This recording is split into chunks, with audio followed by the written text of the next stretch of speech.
جو ہم سب کا خالق اور مالک ہے اور جس کے ہم سب محتاج ہیں، اللہ ہم میں سے کسی کا محتاج نہیں۔ واللہ الغنی وانتم الفقراء، اللہ غنی ہے اور ہم سب فقیر ہیں، اور ہر سانس میں ہم اللہ کے محتاج ہیں اور اللہ ہم میں سے کسی کا محتاج نہیں۔ شیخ سعدی علیہ الرحمن نے جو نعمتوں کا گنوانا شروع کیا تو یوں فرماتے ہیں، انسان جب ایک سانس لیتا ہے، ایک سانس میں اللہ کی 2 نعمتیں استعمال کرتا ہے۔ ایک سانس میں سانس کا باہر آ جانا ایک نعمت ہے اور پھر اندر آ جانا یہ دوسری نعمت ہے۔ اگر یہ سانس باہر آیا اس کے بعد میں اندر نہیں آیا تو لوگ کہیں کہ فلاں محلے میں ایک نوجوان رہتا تھا، اس کی روح پرواز کر گئی، اس کی روح اڑ گئی۔ اور اگر سانس اندر رہا اور پھر باہر نہیں نکلا تو یہ خبر مشہور ہو جائے گی کہ فلاں کا دم گھٹنے کی وجہ سے اس کی موت واقع ہے۔ تو ایک سانس میں ہم اللہ کی 2 نعمتیں استعمال کرتے ہیں۔ انہی نعمتوں میں سے رب کریم نے ہمارے اوپر فضل فرمایا کہ ہمیں رمضان المبارک کا مہینہ عطا فرمایا، اور اس کی آمد سے پہلے، اس سے پہلے شعبان، اس سے پہلے رجب کا مہینہ، عربی مہینہ۔ تو رجب کا جب چاند نظر آتا تھا تو نبی کریم صلی اللہ علیہ وسلم کی دعا فرماتے تھے۔ اس کا سادہ سا ترجمہ یہ ہے کہ اللہ مجھے رجب اور شعبان کے مہینے میں برکت عطا فرما اور مجھے رمضان تک پہنچا دے، یعنی مجھے رمضان المبارک کا مہینہ ملا دے۔ تو اللہ نے ہمیں رمضان المبارک کا مہینہ عطا فرمایا، پھر مزید یہ کرم فرمایا کہ اللہ نے ہمیں روزے رکھنے کی، تراویح پڑھنے کی توفیق دی، اور تراویح کے اندر پورا قرآن پاک مکمل سننے کا ایک موقع عنایت ہوا، جس کے بارے میں نے خطبے کے بعد سب سے پہلے سورہ قدر کی ایک آیت تلاوت کی۔ اللہ فرماتے ہیں اِنَّا أَنزَلْنَاهُ فِي لَيْلَةِ الْقَدْرِ، کہ ہم نے قرآن پاک کو لیلۃ القدر میں نازل فرمایا۔ پھر میں نے دوسرے پارے کی آیت تلاوت کی، اس میں اللہ فرماتے ہیں شَهْرُ رَمَضَانَ الَّذِي أُنزِلَ فِيهِ الْقُرْآنُ، اور قرآن پاک کو میں نے رمضان المبارک کے مہینے میں نازل فرمایا۔ تو رمضان المبارک کے ساتھ قرآن پاک کی خاص وابستگی ہے، اسی لیے نبی کریم صلی اللہ علیہ وسلم کثرت سے تلاوت فرماتے تھے، اور جبریل امین تشریف لاتے، پورا قرآن پاک نبی کریم صلی اللہ علیہ وسلم کو جبریل امین سناتے اور آپ صلی اللہ علیہ وسلم جبریل امین کو سناتے۔ تو دوستو بزرگو، اللہ نے محض اپنے فضل سے ہمیں پورا قرآن پاک سننے اور سنانے کا موقع عنایت فرمایا۔ دعا فرمائیں اللہ رب العزت ہمارے سننے اور سنانے کو قبول فرمائے۔ تیسری جو آیت میں نے تلاوت کی وہ 19ویں پارے کی ہے، اس میں توبہ کرنے والوں کے انعام کو ذکر کیا گیا۔ توبہ کہتے ہیں گزری ہوئی زندگی سے اپنے آپ کو جو پاک کیے ہیں، جو سیاکاریاں بدکاریاں کی ہے، وہ خود جانتا ہے، من عالم کے من دانم، وہ اللہ سے کہتا مولا میں جانتا ہوں یا تو جانتا ہے میں کتنا برا ہوں۔ دنیا والوں سے کسی سے ہم چھپا سکتے ہیں، لیکن اللہ کی نگاہ سے بچ کے کہاں جا سکتے ہیں؟ وہ تو ہر جگہ دیکھتا ہے۔ تو من عالم کے من دانم، میں جانتا ہوں اللہ تو کتنا برا، میں کتنا برا ہوں۔ اب اس تمام گناہوں سے توبہ کر لے۔ توبہ اس کا نام ہے کہ جو گناہ کرتا تھا اس کو چھوڑ دینا اور آئندہ گناہ نہ کرنے کا پکا ارادہ کرنا، اسی کا نام توبہ ہے۔ لیکن اگر کسی بندوں کے حقوق ہیں آپ کے اوپر، تو جب تک ان کے حق ادا نہیں کرو گے، کسی کا مال دبا لیا، کسی کی زمین دبا لی ہے، کسی کی کوئی چیز آپ نے لے لی ہے واپس نہیں دے رہے ہیں، تو جب تک آپ اس کے حق کو ادا نہیں کریں گے اس وقت تک توبہ قبول نہیں۔ یاد رکھنا، بہت سے تہجد گزار حجوں پہ حج کرتے ہیں لیکن بھائی کا حق نہیں دیتے ہیں، بہنوں کا حق نہیں دیتے ہیں، رشتہ داروں کا حق نہیں دیتے ہیں، تو یہ جو حق ہے اس کو جب تک ادا نہیں کرتا ہے اس کی توبہ نہیں۔ تو دوستو بزرگوں، اللہ بڑا رحیم اور مہربان ہے اور ختم قرآن کے موقع پہ دعائیں قبول ہوتی ہیں۔ آپ حضرات مختلف مقامات سے جو اس وقت آئے ہیں، آپ ایک امنگ لے کے آئے ہیں کہ ختم قرآن ہوگا، اس وقت دعا قبول ہوتی ہے۔ اللہ تعالیٰ اس کی برکت سے ہمارے پاکوں کو دھو دے، ہمیں گناہوں کی غلاظت اور گندگی سے پاک اور صاف فرما دے۔ ایک واقعہ کہہ کے میں اپنی بات کو مکمل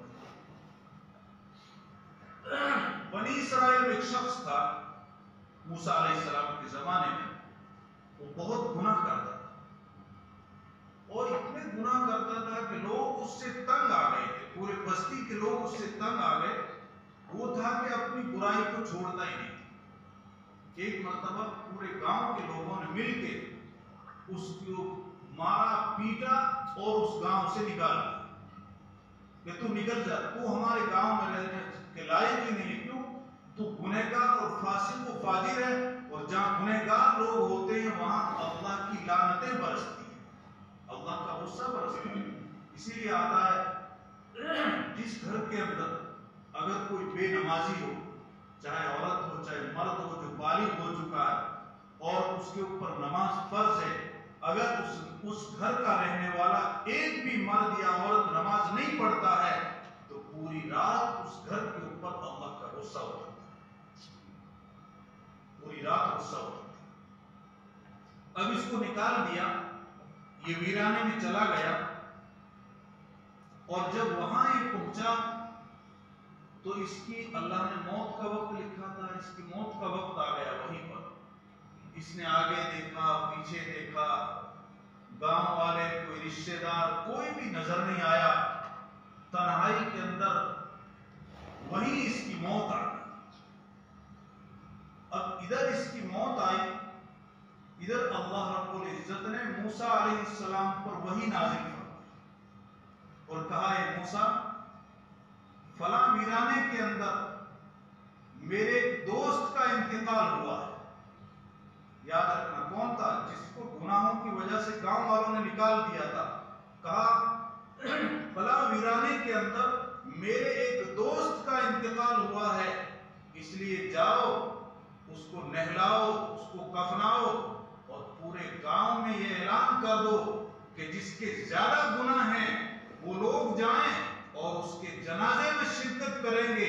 جتنے لوگ اس کے جنازے میں شرکت کر دیں گے سب کے سب کو معاف کر دیا۔ اب جب یہ اعلان ہوا تو ظاہر بات ہے ہر آدمی چاہتا ہے کہ میں اپنے گناہوں کو معاف کر دوں، کروا لوں۔ دوڑتے ہوئے لوگ گئے، جا کے دیکھا تو وہی شخص پڑا ہے، اسی کا جنازہ پڑا ہے جس کو گاؤں والوں نے مار کے بھگایا تھا اور گناہ کرنے کی وجہ سے لوگ، بستی کے لوگ، اہل بستی تنگ تھے۔ دیکھا تو وہی پڑا ہے۔ موسیٰ علیہ السلام نے دیکھا اور دیکھ کے کہا، الہ العالمین، آپ تو بڑے بے نیاز داتا ہیں، اللہ الصمد، اللہ بے نیاز ہے، اس کو کسی کی ضرورت نہیں۔ تو غنی ہر دو عالم من فقیر، تو غنی ہر دو عالم من فقیر، روز محشر روزر ہائے من پذیر، گر تمی بینی حسابم نہ گزیر، از نگاہ مصطفیٰ پنہا بگیر۔ مولانا روم رحمۃ اللہ علیہ فرماتے ہیں، اے اللہ تو دونوں جہاں سے غنی ہے، تو کسی کا محتاج نہیں، ہم سب تیرے محتاج ہیں، ہم گنہگار ہیں۔ ہماری ایک درخواست ہے، وہ فرماتے ہیں ہماری ایک درخواست ہے کہ آپ ہمارا حساب مت لیجیے، اگر حساب لیا جائے گا تو پکڑے جائیں گے۔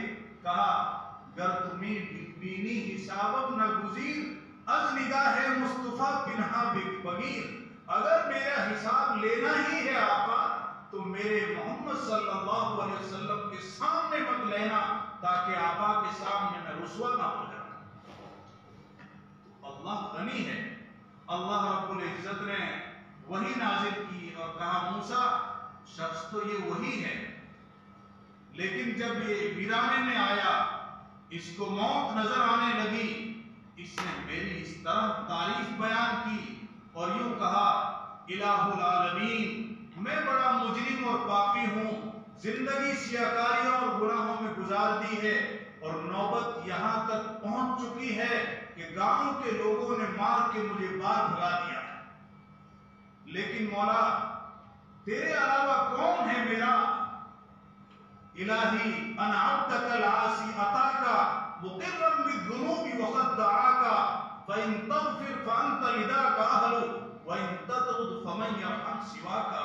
اے اللہ، ایک گنہگار بندہ تیرے دربار پہ حاضر ہو گیا ہے، مقرا بالذنوب وقد دعاکا، اپنے گناہوں کا اقرار بھی کرتا ہے اور تجھ سے دعا بھی کرتا ہے، فان تغفر فانت لذاک اہل، اے اللہ تو معاف کر دے تو یہ بات تجھے بہت سجتی ہے، یہ بات تجھے بہت اچھی لگتی ہے، وَإِن تَطْرُدْ فَمَن يَرْحَمْ سِوَاكَ، مولا اگر تو نے ہی دھکا دے دیا تو اور کون سا در ہے جس پہ جا کے منہ دکھاؤں؟ کہا اللہ تیرے علاوہ کوئی نہیں ہے، اگر مولا اگر مجھے معاف کرنے سے تیری عظمت گھٹتی ہے اور مجھے معاف نہ کرنے سے تیری عظمت بڑھتی ہے تو میں کبھی تیرے سامنے اپنے گناہوں کی معافی کا سوال نہیں کرتا۔ اللہ اگر میں معافی کے قابل نہیں ہوں تو میری درخواست ہے کہ پوری دنیا والوں کے گناہ میرے اوپر ڈال دیے جائیں تاکہ اور کسی کو عذاب نہ ہو، مجھے ہی عذاب ہو جائے۔ اللہ نے فرمایا موسیٰ جس بندے نے میری اس طرح تعریف بیان کی ہے، میری شان غفوری، میری شان کریمی، میری شان رحیمی اس بات کو گوارا نہیں کرتی ہے کہ میں اس کے گناہوں کو معاف نہ کروں۔ دوستو کیا حال تھا، جب گیا تو گناہگار بن کے بگایا اور اللہ کی نوازش اور عطا دیکھو کہ اعلان ہوتا ہے کہ جو اس کے جنازے میں شرکت کرتا ہے اس کے گناہ بھی معاف کر دیے جائیں گے۔ اسی کو قرآن میں اللہ نے فرمایا اِلَّا مَن تَابَ وَآمَنَ وَعَمِلَ عَمَلًا صَالِحًا فَأُولَٰئِكَ يُبَدِّلُ اللَّهُ سَيِّئَاتِهِمْ حَسَنَاتٍ وَكَانَ اللَّهُ غَفُورًا رَّحِيمًا۔ جس نے اپنے گناہوں سے توبہ کی اور پھر اعمال صالح کرتا رہا، ایمان پہ جمع ہوا رہا، اللہ رب العزت اس کے تمام گناہوں کو نیکیوں سے بدل دے گا۔ فَأُولَٰئِكَ يُبَدِّلُ اللَّهُ سَيِّئَاتِهِمْ حَسَنَاتٍ، اللہ تعالیٰ اس کی سیئات کو حسنات سے مبدل فرما دیں گے۔ پھر اللہ نے اپنی صفت بیان کی ہے وَكَانَ اللَّهُ غَفُورًا رَّحِيمًا، اللہ تعالیٰ تو بہت زیادہ رحم کرنے والا اور معاف کرنے والا ہے۔ دوستو اس وقت ختم قرآن ہوا ہے، ختم قرآن کے اوپر دعائیں قبول ہوتی ہے، اللہ سے دعا فرمائیں اللہ رب العزت جو کچھ پڑھا گیا ہے اپنے دربار میں اس کو قبول فرمائیں۔ اس میں جو غلطیاں اور کوتاہیاں ہوئی ہے ظاہر بات ہے، کہیں حرف چھوٹ گیا ہو، کہیں حرکات کی غلطی ہو، کہیں مد اور گنہ کی غلطی ہو گئی ہو، انسان ہے اس کے اندر نسیان اور بھول ہے، بشر ہے اس کے اندر شر موجود ہے، ہو سکتا ہے اللہ جو کچھ غلطی ہوئی تو معاف فرما اور اس کو اپنے دربار میں قبول فرما، اور اس ختم قرآن کی برکت سے دعا کرو اللہ تعالی ہم سب کے گناہوں کو معاف فرما دے اور آئندہ اللہ رب العزت اپنی مرضیات کے مطابق زندگی گزارنے کی توفیق عطا فرمائے، اور جو رمضان المبارک کے ایام بچے ہیں اللہ تعالی ہمیں اس کی قدر کرنے کی توفیق عطا فرمائے اور سب کو اللہ شب قدر کی رات کی عبادت نصیب فرمائے۔ وآخر دعوانا الحمدللہ رب العالمین۔ Thanks for watching. Don't forget to like, comment, share and subscribe to Al Wahid channel.